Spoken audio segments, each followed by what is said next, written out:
Hi everybody, it's Ian from the Pot Pickers band. Well, today, as you can see, I've got a different guitar out to have a play with. It's a very poor day, pouring with rain, blowing a gale, so I thought I'd dust this guitar off and have a little play.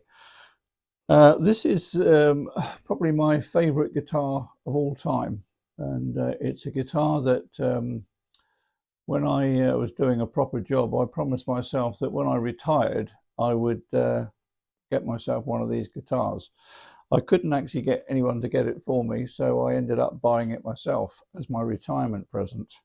And this is a Rickenbacker guitar. It's a 12-string guitar. The model is a 360 12 C63. I think this, I'm not sure what the C stands for, but the 63 is the year that it was designed. And it's a guitar that's probably most famously associated with George Harrison of the Beatles. And the story goes that the Beatles were, of course, using Rickenbacker guitars, or at least John Lennon was, a 325, right from the early days. And when the Beatles went to America in 1964 for their first visit on the Ed Sullivan Show, a guy called Francis Hall, who was the president and owner of the Rickenbacker Guitar Company, realized what an opportunity there was, because the Beatles become so famous that everyone wanted to buy the gear that they used, not just the suits, the hairstyles and everything else, but the equipment. So the sales of Hofner violin basses, Vox amps went through the roof when the Beatles become famous. Lennon was already using a Rickenbacker 325 guitar, but Rickenbacker had another range of guitars, and they'd recently moved into the 12-string market with almost a prototype, if you like. They'd arranged a meeting with the Beatles manager, Brian Epstein, in a hotel in New York to demonstrate their range of products. That includes amplifiers as well as guitars. But the Beatles never really did pick up on Rickenbacker amplifiers. But George Harrison was ill with flu and couldn't attend the rehearsals for the Ed Sullivan Show. And so John Lennon went to the rehearsals, but also went to the meeting with Rickenbacker, and he discovered this particular guitar and thought that George would like to see it. So they went across to George's sickbed in another hotel in New York, and George started tinkering around with this guitar, and I guess sort of fell in love with it. And ultimately, he was given that guitar by Rickenbacker in the hope that he would use it, and of course that would then help them to sell more guitars. Well, he did use the guitar quite a lot. In fact, it features heavily on the Hard Day's Night album, and you can actually see it in the Hard Day's Night film as well. And I suppose the most famous part when he's playing it in the film is when they're doing the scene in the railway carriage. I think they're singing "I Should Have Known Better," if I remember rightly. And so of course he used it on a number of other tracks as well. You can't do that, Ticket to Ride, and various others. So of course then everyone, including me, would like to have one of those guitars. And Rickenbacker went on to produce many other variants of the 12-string model, and become very famous with what they call the jingly jangly sound. It's got that sort of different sort of sound. I'll talk about the stringing of it in a minute, but it's got a very different sort of sound. Obviously this is not electrified at the moment. And it did create a unique sound. And of course the Beatles were always looking for different sounds in the studios, with effects and with amplifiers and so on. But of course having a different guitar with a different sound really suited their purpose, and you hear it a lot. In fact, on a couple of the Pot Pickers YouTube recordings, I'm playing this guitar on our version of A Hard Day's Night and Ticket to Ride, if I remember rightly. So you can hear it on our YouTube channel. But so it was a big success for Rickenbacker. A load of people bought them, and another famous player of a Rickenbacker, of course, is Roger McGuinn of the Byrds. And they are even more famously associated with that sort of jingly jangly sound. And if you listen to say Mr. Tambourine Man or 8 Miles High, those sort of songs, again, it features not this particular model of guitar, but it is another Rickenbacker 12-string.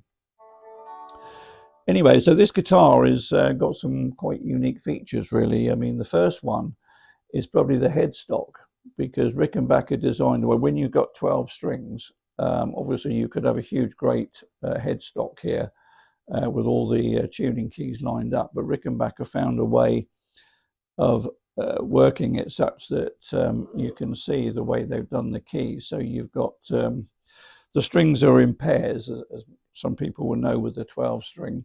So for each pair of strings, they've got one tuner on the top and one on the bottom, if you like, and that goes the same all the way through. So it was a way of having the headstock not too large and out of proportion maybe with the guitar, which is quite clever. The strings, as some people will know, with a 12-string guitar, they're in pairs. And typically with a 12-string guitar, what we call the octave string, like the thinner string normally of the pair, is on the top as you look down. But Rickenbacker have always done it the other way around. So they've got the octave string on the bottom of the pair. So the thick string, which is this one, and then you've got the thinner string underneath. It's completely the opposite to the way that I think virtually everybody else strings a 12-string guitar. And maybe that's what helps to give them the sound. The pickups, they call them toaster pickups. And I think that's because they look like a toaster. If you look down at it, it looks just like a conventional toaster where you pop your bread in. Another feature of this guitar is that here there's two outputs, and I don't know, that they sort of loosely call it stereo outputs.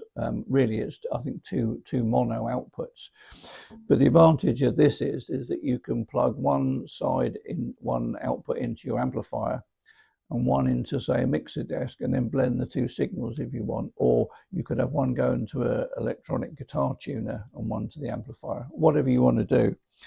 And you can switch between the pickups, and they've got various other tone and volume controls and a selector switch. And it has the latest Rickenbacker guitars tend to have a different tailpiece with an R sort of sculpted into the tailpiece. But this is this particular guitar I bought probably 10 years ago, but it is exactly the same spec as the George Harrison one from 1963. There are variants of these guitars over the years with different enhancements or changes, but this is the actual specification of the 63 model of George Harrison. So it's a lovely looking guitar, and in really good condition, this one at the moment. I love the color of it, and it plays really well. The only thing with it, it's got a very thin neck, and that's one of the complaints about this guitar that some people have, is that when you try and get my big fat fingers in there, it's not the easiest thing to do. You sometimes end up playing other strings. But of course, what they've tried to do is, as you've got 12 strings instead of 6, they've tried to sort of make it so that the guitar neck is not too dissimilar to a 6-string neck. But of course, they've had to squeeze the extra string in, which means you've got less room for your fingers. Other 12 strings I've known of wider necks. And I've actually known people on these guitars to actually replace the neck with a wider version, just so it becomes a bit more playable. So it does take a bit of practice to play with this guitar, and if you don't use it on a regular basis, it does feel a bit clumsy when you go to use it. But anyway, it's a great guitar. Many other people have had these guitars, and Rickenbacker also produced a version of, in fact, Jerry and the Pacemakers, Jerry Marsden had one of these guitars. And if you actually look at the videos you probably see on YouTube of him singing Ferry Across the Mersey, in some of the videos, he's actually got a Rickenbacker guitar.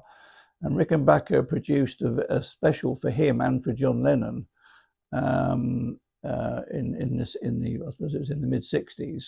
And I'm not quite sure what the variation was, but there were unique versions to them. And there's a rather strange story with Jerry Marsden. I don't know what happened to John Lennon's version of the guitar, but Jerry Marsden had it. I read this in his book. He had it for about 15 years and really treasured it. And when he was doing a tour of Australia and New Zealand, he he was told that he needed to sort his flight case out because the one he had was a bit ropey, and it was an important sort of, nice guitar, and he didn't want to get it damaged. So he felt that he was quite good at woodwork. So he built his own flight case. And when he went to put the guitar in, it didn't fit. He made it too small. So what he did, he took the neck off. This is laughable. And he cut a piece off the neck and put it back on.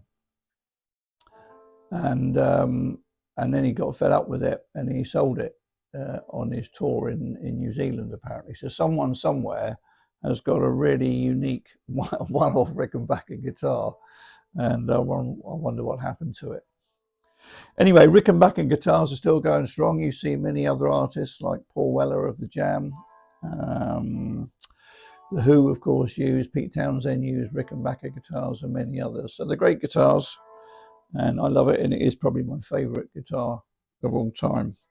Anyway, hope you've enjoyed the story about the Rickenbacker, and look out for us on a Pop Pickers gig very soon. We'll see you soon. Take care. Cheers. Bye-bye.